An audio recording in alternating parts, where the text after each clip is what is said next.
ছাত্ৰ-ছাত্ৰীয়ে সুধিয়ে আছিলে হোৱাটছএপত মেছেজ কৰি হওক বা ফেচবুকত বা ইউটিউবৰ কমেণ্ট বক্সত কমেণ্ট কৰি সুধিয়ে আছিলে যে আজি হায়াৰ ছেকেণ্ডাৰী পৰীক্ষাৰ ৰিজাল্ট দিব নেকি। বহুতেই হোৱাটছএপত এই যিটো স্ক্ৰীনশ্বট আছিলে এই স্ক্ৰীনশ্বটটো সুধি আছিলে যে সঁচাকৈ আজি ৰিজাল্টটো দিব নেকি।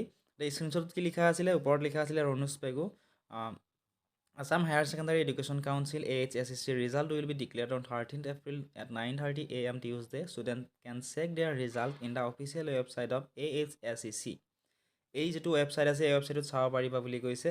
কিন্তু এই যিটো স্ক্ৰীনশ্বট আছিলে এই স্ক্ৰীনশ্বটটো সঁচা নে মিছা, এতিয়া তোমালোকে কেনেদৰে চাব পাৰিবা। বহুতেই সুধি আছিলে যে সঁচাকৈয়ে দিবনে আজি ৰিজাল্টটো। তোমালোকে নিজেই চেক কৰিব পাৰিবা যে এই যিটো নিউজ আছিলে নিউজটো সঁচা নে মিছা। তোমালোকে নিজেই চাব পাৰিবা। তোমালোকে যিকোনো এটা ব্ৰাউজাৰ অ'পেন কৰি ল'বা, সেই ব্ৰাউজাৰৰ চাৰ্চ বাৰত তোমালোকে টাইপ কৰিবা ৰণুজ পেগু টুইটাৰ বুলি লিখি টাইপ কৰি দিবা। টাইপ কৰাৰ লগে লগে ইয়াতে তোমালোকৰ ৰণুজ পেগু ডাঙৰীয়াৰ যিটো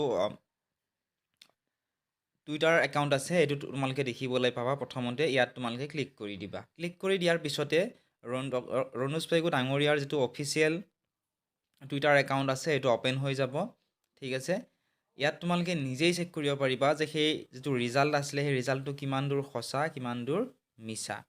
ঠিক আছে, ইয়াত যদি আমি ভালদৰে চাওঁ ইয়াত কোনো ধৰণৰ অফিচিয়েল একাউণ্টটোৰ পৰা কোনো ধৰণৰ আপডেট অহা নাই। গতিকে এইটো এটা ফেক নিউজ হয়।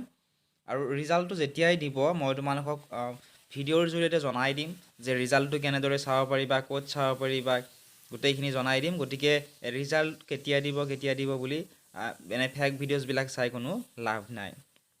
আশা কৰিছোঁ তোমালোকে এই ভিডিঅ'টো চাই অলপমান হ'লেও উপকৃত হ'লা।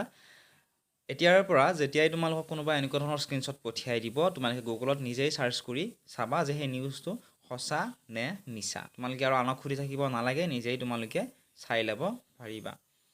আশা কৰিছোঁ ভিডিঅ'টো চাই তোমালোকে ভাল পালা। যদিহে ভাল পালা ভিডিঅ'টো লাইক কৰি দিয়াৰ লগতে চেনেলটো ছাবস্ক্ৰাইব কৰি দিবলৈ নাপাহৰিবা।